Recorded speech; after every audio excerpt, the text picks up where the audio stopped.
তখন তিনি যে রামায়ণ রচনা করবেন সে যুগে কাগজ কলম কালি কিছু ছিল না। তাহলে পাতারে ছন্দে ছন্দে কাঁটায় রেখা দিয়ে রামায়ণ রচনা করলেন পালি ভাষাতে। সেই পালি ভাষা রামায়ণ আমাদের বাংলা, ভারত, সারা পৃথিবীর 400 কবি বিভিন্ন জাতিগত মত ভাষায় প্রকাশ করলো। রামচন্দ্র জন্মগ্রহণ করে 14 বছর বনবাসে গেলেন পিতৃসত্য পালিবারে। পঞ্চবটি বনে গিয়ে পর্ণপাতার কুটির বেঁধে বসবাস করলেন। সেখান থেকে লঙ্কা রাবণ এসে মাতা সীতাকে অপহরণ করে নিয়ে গেল।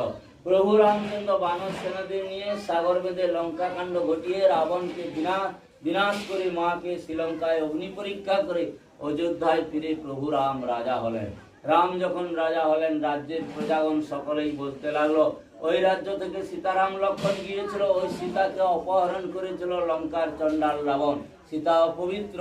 তখন মা সীতার মনে খুব দুঃখের সহিত মা বলিতেছেন, ওই রাজ্যের প্রজাদের চোখ মুখে না থেকে যদি আমি বনে থাকি, তাহলে এই কুবৃত্তি কথা শ্রবণ করিতে হতো না। তখন রামচন্দ্র মাতা দেবীকে সান্ত্বনা দিচ্ছেন, লোকের কথায় আসে কি যায়, ভালো মন্দ বিচার আমিই করেছি। তথাপিও প্রজাগণ মানল না। তখন রামচন্দ্র বললেন, অযোধ্যার যখন আমি রাজা হলাম, রাজার রাজত্ব প্রজাদের নিয়েই বড় কথা। প্রজাদের সুখ শান্তি আনন্দের জন্য আমি আমার সীমিত স্বার্থ সীতাকে ত্যাগ করব।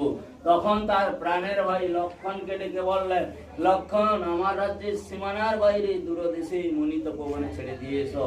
লক্ষণ নিয়ে এসে মা দেবীকেই বাল্মীকির তপবনে ছেড়ে দিয়ে গেলেন। মায়ের ছিল 5 মাস গর্ভবতী অবস্থা। 10ম মাসের পরিপূর্ণতায় লব কুশীর জন্ম, এটাই তার আতুর ঘর। মা দেবী নিজ হাতে আগুন জ্বালিয়ে বাচ্চাদের গায়ে তাপ উষ্ণতা দিয়েছিলেন, উষ্ণতা জল খাইয়েছিলেন। এইখানে ছিল 12 বছর লব কুশ, বেদ বিদ্যা অস্ত্রবিদ্যা শিক্ষা অধ্যয়ন করেছিল। এবারে রামচন্দ্রের অশ্বমেধের যজ্ঞের ঘোড়া ছেড়েছিল রামচন্দ্র, সেই ঘোড়া ধরেছিল লব কুশ। সেই ঘোড়া নিয়ে পিতা পুত্রের রামের সঙ্গে অপরিচিত অবস্থায় তুমুল যুদ্ধ হয়েছিল। যুদ্ধ করে লব কুশ, বাবা রাম, কাকা লক্ষণ সকলকে অচেতন করেছিলেন।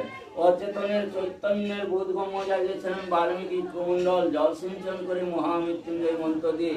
তারপর সীতারাম লক্ষণ সবার সঙ্গে শুভ এক মিলন ঘটিয়ে মা সীতাকে প্রভু রামচন্দ্র অযোধ্যায় ফিরিয়ে নিয়ে যান। যাওয়ার সময় সামনে একটি নদী আছে, সুবর্ণরেখা, সবার পরিচিত। সেই নদী তীরে প্রভু রামচন্দ্রের ধনুকের তীর স্বর মাটিতে পড়ে গেল। প্রভু রামচন্দ্র রথ থামিয়ে মায়ের মনের ইচ্ছা জাগলো শিব পূজা করতে। সুবর্ণরেখা নদী চড়ে বালি দিয়ে শিবলিঙ্গ স্থাপন করে নিজ হাতে প্রতিষ্ঠা করে নাম দিলেন রামের নামে রামেশ্বর।